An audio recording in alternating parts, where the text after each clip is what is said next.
Babatunde Olarere Gbadamosi, a gubernatorial candidate on the platform of Action Democratic Party, is an astute politician who has knowledge and capacity to govern the state and deliver dividends of democracy to the people.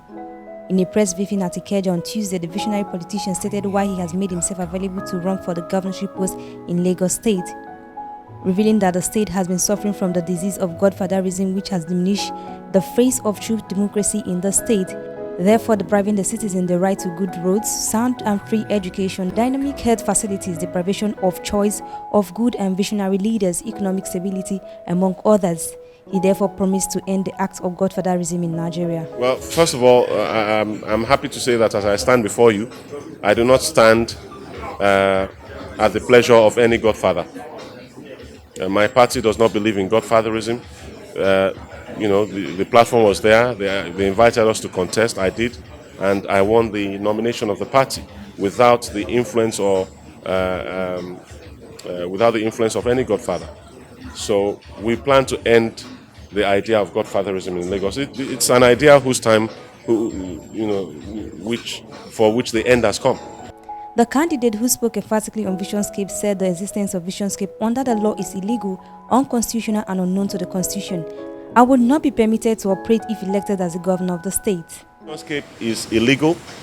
Its operation, in fact, the law the so-called law passed by the Lagos State House of Assembly that purportedly empowers Visionscape to be the manager of waste in Lagos is illegal and unconstitutional. It is unknown to the Constitution. The fourth schedule of the Constitution states very clearly that the local government is responsible for waste management.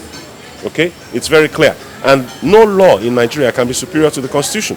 So, Loma, that was the predecessor of Visionscape, was also unconstitutional and illegal.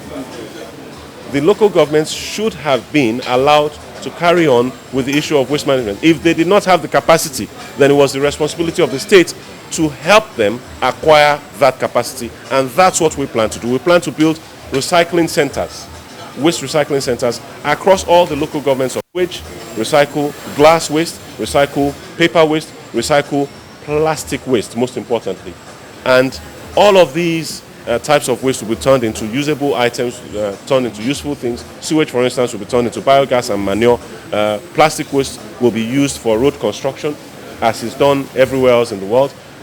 We want to follow best practice as has been established in other climes around the world, like in Sweden, where Sweden now buys waste from surrounding Scandinavian countries because their own waste is not sufficient for their waste recycling plants. Speaking on the debt profile of the state, Babatunde Gbadamosi said the issue is of serious concern which need urgent intervention. He disclosed that the foreign debt element is well unaccounted for because of the Debt Management Office of the federal government tells us exactly what it is. Unfortunately, the local debt element is unknown. Apparently, all government parastatals and agencies can borrow independently without recall to the governor or people in authorities. And there has been no effort to consolidate all the debt in one pot so that we may know exactly how much we own. He therefore promised to pay off the foreign debt element and carry out investigation and reconciliation before exhibiting further payments. Well, that's the issue of the debt profile of the state is something that is of serious, very, very serious concern. It's very sad. We know the foreign debt element of Lagos State because the Debt Management Office of the federal government tells us what it is. Unfortunately for us, we do not know the local debt element. And that, I think, is where we're going to have very, very serious problems. Because apparently all parastatals in Lagos State, all government agencies can borrow independently without recourse to the governor and without recourse to any other authority. And there has not been, as far as I'm made to understand, any attempt to consolidate all these debts into one pot so that we know exactly how much we owe. So the problem right now is that we don't know how much we owe locally, and we don't know what those debts have. Even the foreign debts, we don't know what they've been used for. They tell us that they used it to build this bridge or that bridge, and by the time they come out with their invoices, you start wondering whether cement, costs more than what the Dangotes and the other cement industries in Nigeria claim to be selling. I mean, I'm a developer. I know how much I'm buying cement. So when they come to me and say they spend 6 billion naira per kilometer on the Lekki Expressway, I'm flummoxed. I can't explain it. I don't understand it. That to me is like 5.75 billion more than it should be.